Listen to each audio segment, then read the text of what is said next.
ചേട്ടാ ചായ. ചേട്ടത്തി എവിടെ? ചേച്ചി ഫോൺ വന്നിട്ട് സൂപ്പർ മാർക്കറ്റ് വരെ പോയേക്കാം. എല്ലാ ദിവസവും സൂപ്പർ മാർക്കറ്റിൽ പോകില്ല പണി. 24 മണിക്കൂർ ചേട്ടൻ വിളിക്കാനില്ല. പിന്നെ ആരെയും വിളിച്ചുകൊണ്ട് നടക്കണമെന്ന് എനിക്കൊരു പിടിയില്ല. എപ്പോൾ ഫോൺ വിളിച്ചാലും ബിസിയാണ്. ഒരു കാര്യം നോക്കാൻ നേരമില്ല. ഞാൻ എന്തെങ്കിലും പറയാൻ നിൽക്കുകയാണെങ്കിൽ എന്നെ ഇവിടെ നിന്ന് ഓടിക്കാനായിട്ടാണ് അമ്മയുടെ അടുത്ത് പോയി ഓരോന്ന് പറഞ്ഞു കൊടുക്കും. ചേട്ടൻ ഇന്നൊരു ദിവസം വീട്ടിലുണ്ട്. ചേച്ചിക്കൊന്നും ഇവിടെ ഇരിക്കാൻ പാടില്ലേ? അപ്പോഴേക്കും സൂപ്പർ മാർക്കറ്റ്. ഈ എല്ലാ ദിവസവും വാങ്ങാനായിട്ട് ഈ സൂപ്പർ മാർക്കറ്റിൽ എന്തിട്ട് ഇരിക്കണേ? എനിക്കൊരു പരിധി വേണ്ട ഏട്ടാ. ഇനിയെങ്കിലും ചേട്ടനൊന്ന് പൊട്ടനാവേണ്ട മര്യാദയ്ക്കൊന്ന് നോക്ക്. 24 മണിക്കൂർ ഫോണിൽ കുറുകളാണ്. ഇത് ആരെയും വിളിക്കണേ? ചേട്ടൻ വിളിക്കുന്നില്ല.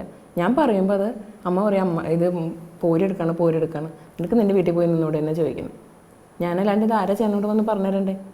കാര്യങ്ങളൊക്കെ നോക്കണ്ടേ? കെട്ടിച്ചുട്ടെന്ന് പറഞ്ഞാൽ ഇത് എൻ്റെ വീടല്ലേ? ചേട്ടൻ്റെ കാര്യം ഞാൻ നോക്കണ്ടേ?